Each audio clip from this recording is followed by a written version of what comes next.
Rádio Decidente.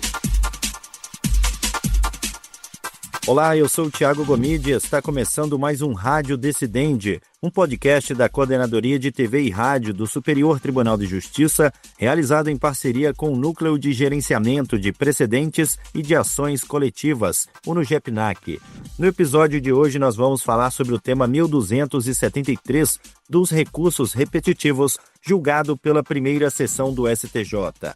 A tese fixada estabelece que o prazo decadencial de 120 dias não se aplica ao mandado de segurança, cuja causa de pedir consista na impugnação de obrigações tributárias que se renovam periodicamente. A decisão unânime reforça o caráter preventivo do mandado de segurança nesse tipo de situação, considerando que o receio jurídico se mantém presente de forma permanente, mesmo após a publicação da norma que institui o tributo. E para entender melhor os fundamentos dessa tese, os efeitos para contribuintes e para o sistema de precedentes qualificados, eu converso agora com o professor de Direito Processual Civil, Rodrigo Neri. Seja muito bem-vindo ao Rádio Decidente. Olá, cumprimento a todas e todos os ouvintes. É um prazer estar aqui e fico à disposição.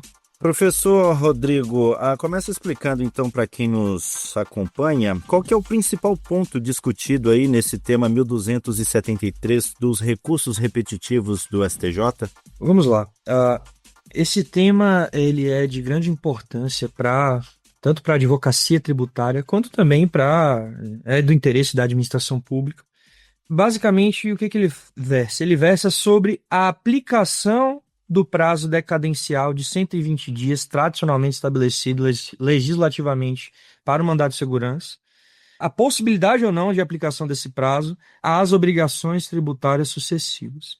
Aqui é necessário fazer uma breve explicação a respeito de algumas noções-chave para entender toda essa controvérsia.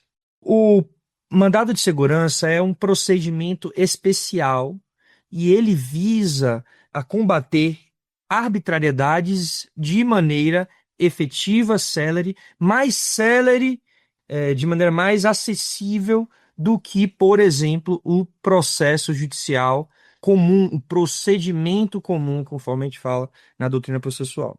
Nesse sentido, é um instrumento muito poderoso para a sociedade. Ocorre que, até por essa razão, o mandado de segurança, para ser manejado, é necessário que se respeite um prazo. Há um prazo para que se maneje o mandado de segurança. Esse prazo ele é de natureza decadencial. E o que significa isso? Significa que depois que passar esse prazo eu vou perder o meu direito de acessar o judiciário e combater a ilegalidade tributária? Não. Esse prazo decadencial do mandado de segurança significa que depois que passar esse prazo, não será possível se valer do mandado de segurança. Agora, é possível ir ao judiciário por outro procedimento, não pelo mandado de segurança, que tem benefícios ao cidadão, mas por outro procedimento. É isso que significa. E quando se fala em decadência, no âmbito da aplicação da teoria geral do direito civil, que se aplica aqui ao mandado de segurança, porque se trata de uma questão processual. E eu faço esse disclaimer apenas para ressalvar que no direito tributário e possivelmente muitos tributários estarão escutando essa minha fala, no direito tributário há uma zona cinzenta entre prescrição e decadência, etc. A prescrição exerce função que a decadência tem no direito civil, mas enfim, aqui eu falo com base numa linguagem de direito civil. E a decadência, ela impede, ela extingue o direito de se valer do mandado de segurança. Não extingue o direito de ação, extingue o direito de se valer do mandado de segurança. E aí é que vem o ponto. Há esse prazo de 120 dias. Passando esse prazo, você perde o seu direito de se valer do mandado de segurança. Qual que é a questão? Há situações chamadas de obrigações tributárias que são consideradas como obrigações tributárias sucessivas. Ou seja, elas são sucessivas e elas reiteram-se no tempo. A partir daí, surge a dúvida. Como a gente contabiliza esse prazo do mandado de segurança? Ou, mais importante ainda, que foi objeto até de decisão do STJ, esse prazo de 120 dias de mandado de segurança é aplicável no caso em que há obrigações tributárias sucessivas reiteradas, periodicamente elas se renovam, como que contar esse prazo do mandado de segurança, ou se ele se aplica. É sobre isso que o STJ versou. Ok. Doutor, você falou sobre esse prazo de 120 dias. Por que que o STJ decidiu esse prazo, que esse prazo aí não se aplica ao mandado de segurança contra obrigações tributárias periódicas? O STJ, como você bem adiantou, ao analisar essa questão, tomou sua decisão no sentido de que o prazo de 120 dias para manejar mandado de segurança não se aplica nas circunstâncias de obrigações tributárias sucessivas ou periódicas. O que acontece? Por que o STJ entendeu dessa forma? Porque se ele considerasse que se aplicaria o prazo de 120 dias nessas circunstâncias em que a obrigação se renova, haveria um cerceamento de direito e uma diminuição da possibilidade de acesso à justiça pela via do mandado de segurança, que é uma via importantíssima. Só que o STJ não apenas decidiu por causa desse fundamento específico, mas ele trouxe toda uma explicação conceitual que é bastante refinada e que reverbera o entendimento doutrinário majoritário e também entendimento jurisprudencial majoritário a respeito do tema. O que o STJ estabeleceu? Estabeleceu e definiu o seguinte: havia basicamente duas correntes, uma minoritária e uma majoritária na jurisprudência do STJ. A primeira corrente entendia que a obrigação tributária surgiria com a edição da lei estabelecendo a hipótese de incidência dessa obrigação. Então, a partir do momento que a lei fosse editada, criando essa hipótese de incidência de obrigação, que a gente chama de fato gerador abstrato, se iniciaria o prazo de 120 dias para manejar o mandado de segurança. Essa posição minoritária, ela é problemática. Por quê? Porque também há um entendimento já consolidado jurisprudencialmente que não é cabível mandado de segurança contra a lei em tese. Então, como considerar que há já o início do prazo de 120 dias de mandado de segurança a partir da edição da lei, se não cabe mandado de segurança contra a lei em tese? A outra posição, que é a majoritária e que prevaleceu, é a de que, embora seja relevante a edição de lei fixando a hipótese de incidência, que é o fato gerador abstrato, a obrigação tributária somente surge quando o efetivo fato gerador, ou, em outras palavras, quando há incidência normativa em relação ao fato concreto, tornando ele jurídico, fazendo ele ser, então, fato gerador da obrigação tributária. Mas aí aqui é necessário que o ouvinte preste bastante atenção, porque tem uma distinção aqui muito importante. Fixado esse repertório teórico, que é o de que essa segunda vertente que prevaleceu, a de que a obrigação tributária só surge quando há o fato gerador, quando a norma incide sobre o fato, e não quando a lei é editada. Fixada essa premissa, se verificou o seguinte: primeiro, há basicamente duas modalidades de mandado de segurança. Uma repressiva, que ocorre depois que houve a ilegalidade da autoridade coautora, e uma preventiva. No caso das obrigações tributárias sucessivas ou reiteradas, como o próprio nome já diz, elas se reiteram, elas surgem reiteradamente, elas têm uma dose de homogeneidade, elas vão ocorrendo reiteradamente. Se nós considerássemos que o prazo decadencial de mandado de segurança seria 120 dias, a gente estaria gerando um cerceamento de direito, no caso das obrigações reiteradas, porque toda vez que tivesse obrigação, ou teria que se impetrar mandado de segurança, ou se impetrava mandado de segurança da primeira e se perdia o prazo das outras quando forem ocorrendo. Enfim, uma situação problemática. Ou então teria que ter se iniciado a impetração lá da primeira obrigação, ou outra hipótese também que seria uma restrição desproporcional ao uso do mandado de segurança. Então o que o STJ entendeu? Que nesses casos de obrigação tributária sucessiva ou reiterada, há, na verdade, a possibilidade de usar o mandado de segurança para fins o quê? Preventivos. Por que preventivos? Porque quando você tem uma situação que se reitera no tempo, com base na mesma hipótese de incidência prevista na lei, você tem, então, segundo o STJ, um justo receio que se substancia numa ameaça atual e objetiva. Você já sabe, já está ocorrendo a incidência e você está vendo que essa incidência vai ocorrer reiteradamente. Então, há um justo receio a permitir que o mandado de segurança seja manejado em caráter preventivo. E qual é a maior relevância dessa constatação aqui? é que o mandado de segurança em caráter preventivo, ele não tem o prazo decadencial de 120 dias. Então, isso permite que não haja uma restrição desproporcional ao direito de se valer do mandado de segurança, esse procedimento tão importante para combater arbitrariedades de autoridades. Ok. E como que o tribunal diferencia o momento da publicação da norma do surgimento da obrigação tributária? Perfeito. Quando se edita a norma pelo entendimento majoritário e que foi consolidado nesse precedente que estamos analisando agora, quando se edita a norma tributária, se cria uma hipótese de incidência tributária. E, como a doutrina costuma chamar, trata-se do fato gerador abstrato. Essa hipótese de incidência tributária não significa já terá havido a obrigação tributária. Às vezes é possível criar uma hipótese de incidência tributária e obrigação tributária já ocorrer a partir do momento que a lei começa a vigorar, sim, mas não necessariamente isso ocorrerá. É possível que a obrigação tributária, que surge com a prática do fato previsto nessa hipótese de incidência tributária, ocorra meses depois, anos depois, ou até mesmo não ocorra. Daí que o STJ faz essa diferença. A partir do momento em que você tem a edição da lei criando a hipótese de incidência tributária, você não tem obrigação tributária. Você tem, na verdade, uma possibilidade de ocorrência, e a partir do momento que o fato previsto nessa norma ocorre, é que vai haver a obrigação tributária. E isso é relevante porque para se constatar que no caráter reiterado você terá um justo receio de acontecer, porque você, embora não tenha a obrigação tributária, você tem a hipótese de incidência e você já tem a constatação de que ela vai ocorrer sempre que acontecer isso, sempre que acontecer o fato gerador.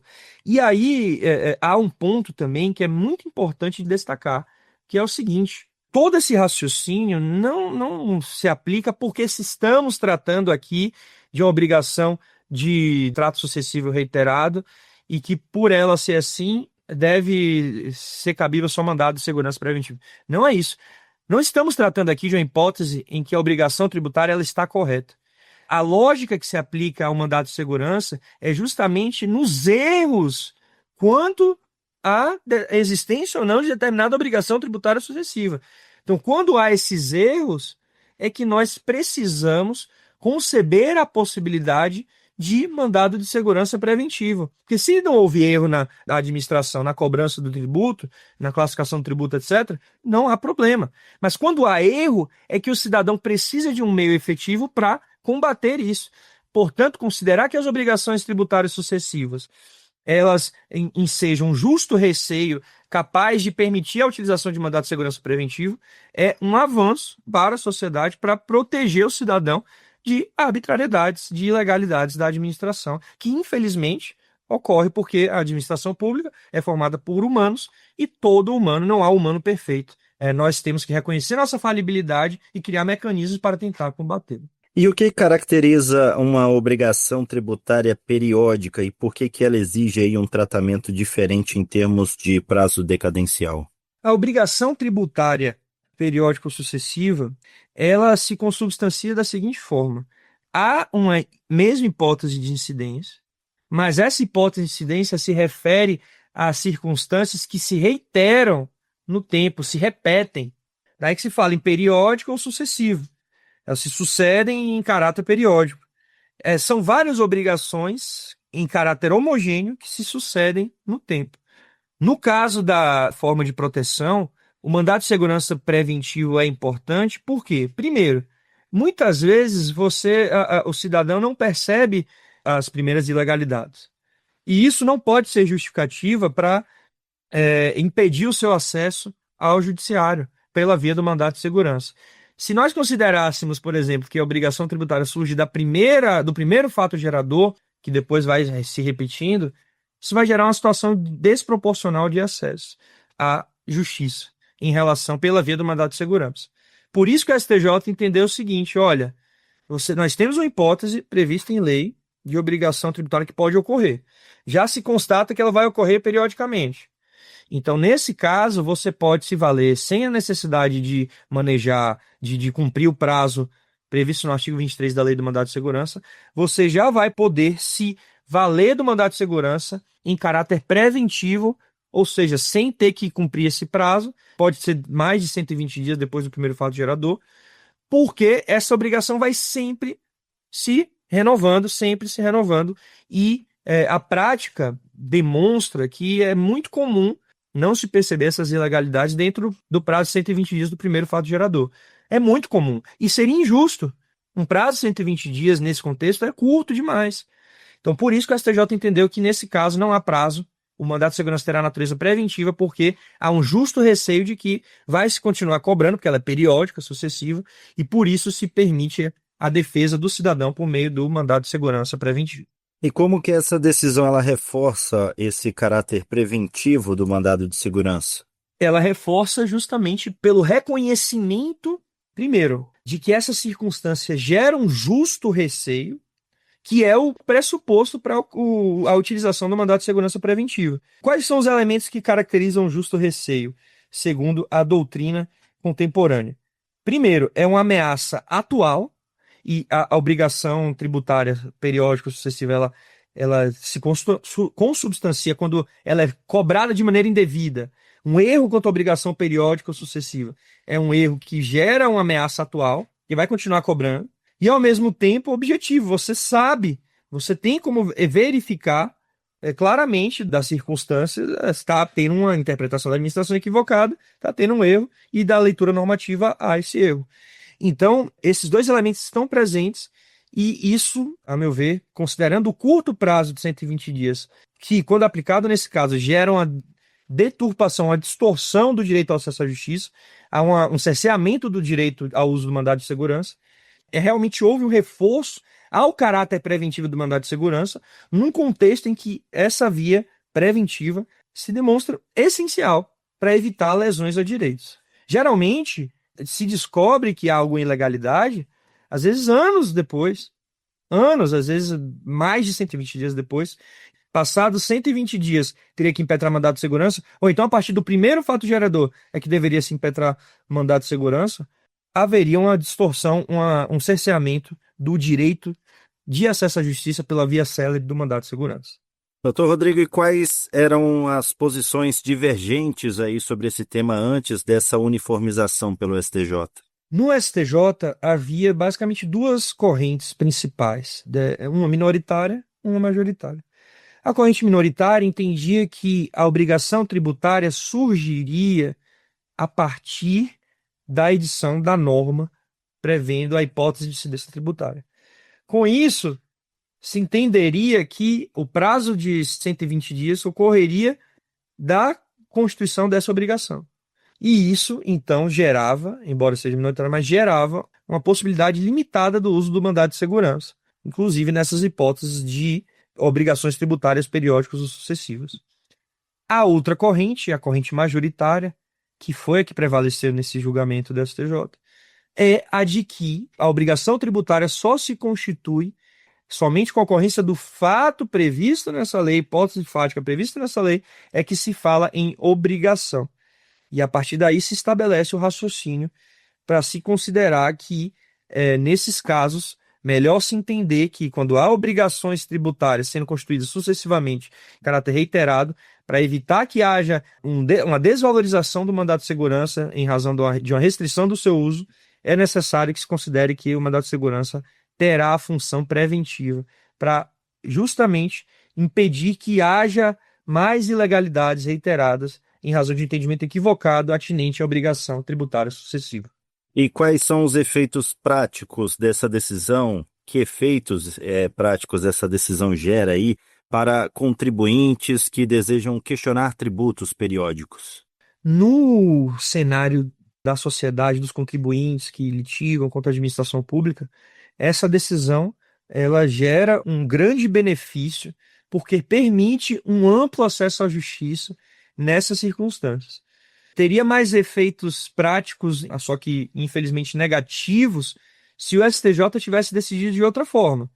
Tivesse decidido no sentido de que apenas após a edição da lei e a partir dela, ou então a partir da primeira obrigação tributária, é que já se iniciaria o prazo de 120 dias, mas não foi isso. O STJ entendeu que nesses casos em que há obrigação tributária periódica sucessiva, há uma reiteração e essa reiteração justifica o uso do mandado de segurança em caráter preventivo para proteger o cidadão de erros reiterados quanto à cobrança tributária, à constituição de crédito tributário, etc.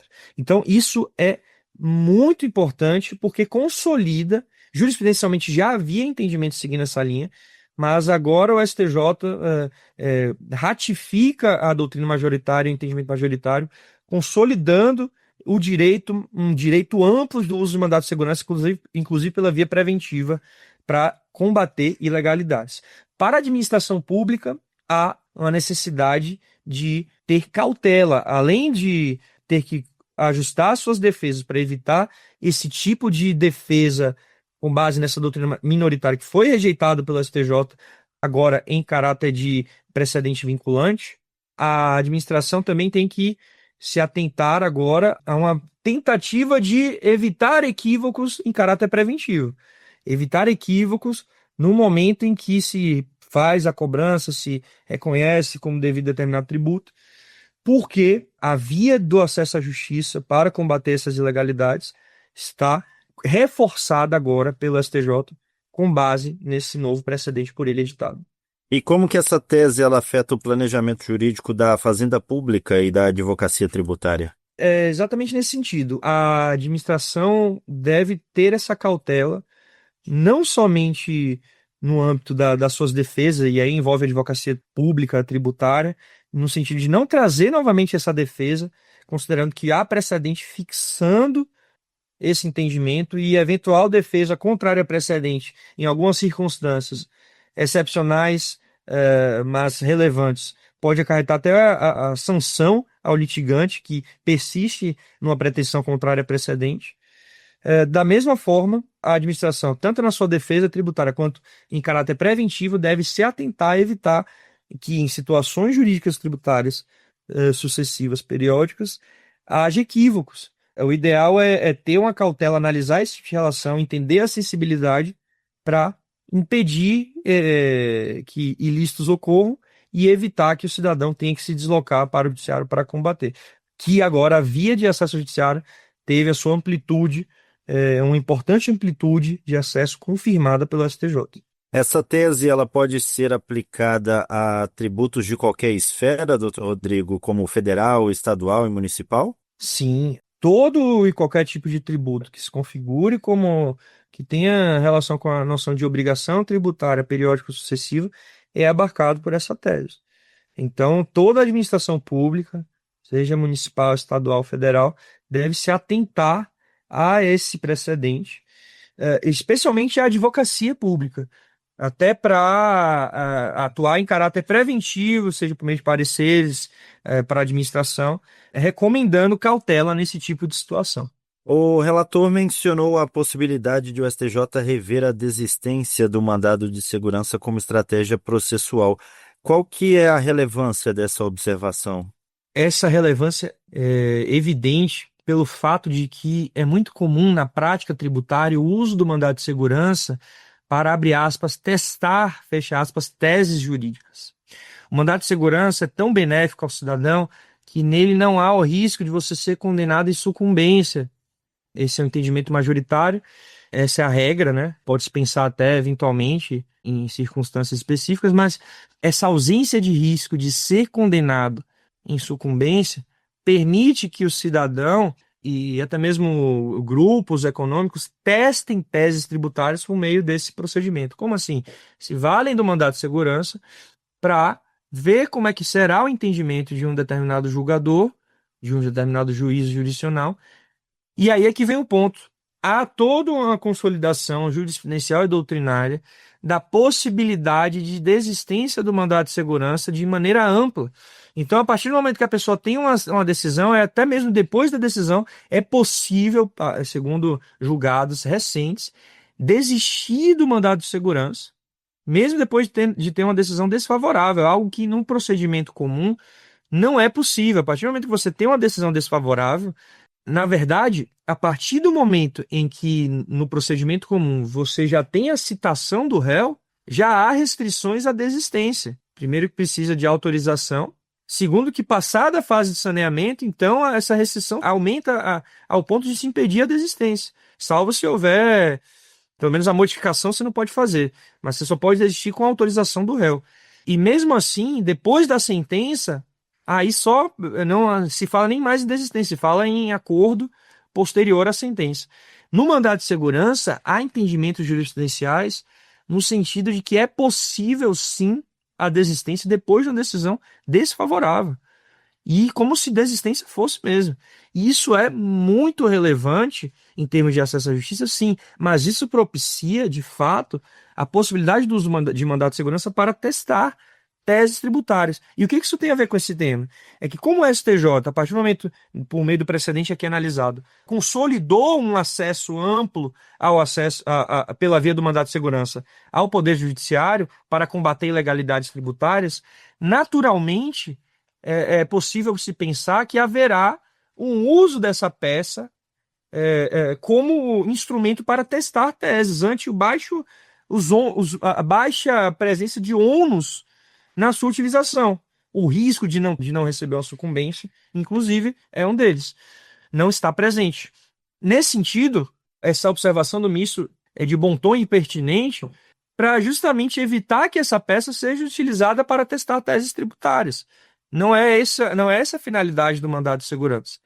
Daí que, obviamente, que a gente não pode, por exemplo, a partir de agora, conceder que vai haver, a regra será haver sucumbência no mandado de segurança. Isso seria desproporcional, desvirtuaria o uso desse procedimento especial.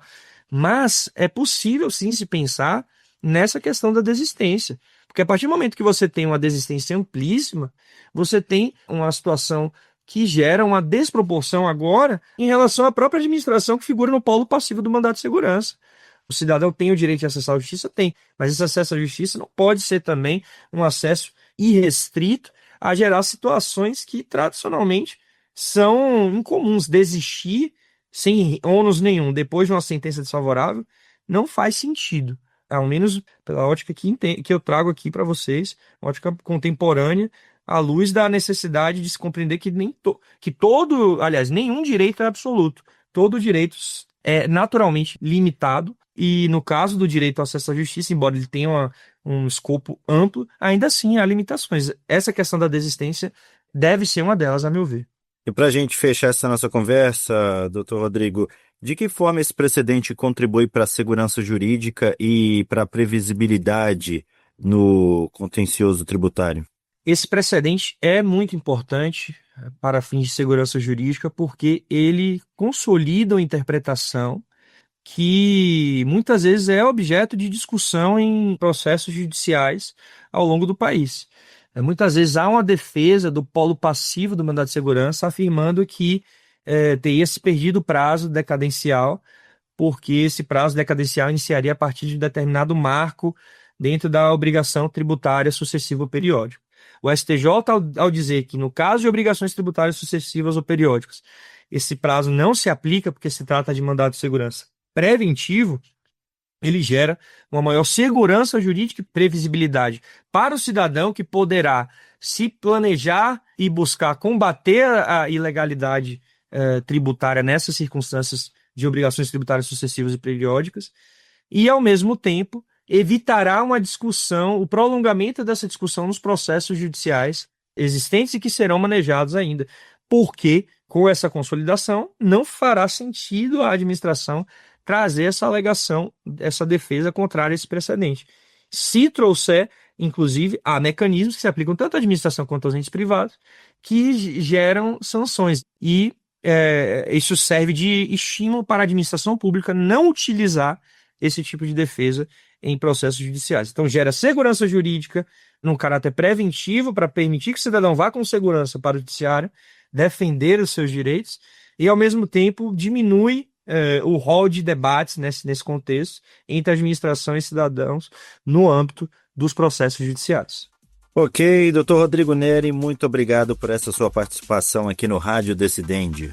Muito obrigado, é sempre um prazer e fico à disposição. Esse tema é muito importante e espero que tenha ajudado a esclarecer alguns de seus aspectos.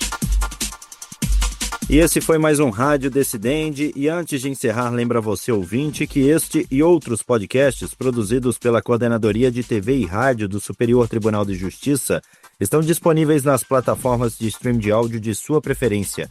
E você também pode nos acompanhar, é claro, pela programação da Rádio Justiça. Até o próximo episódio. Rádio Decidente.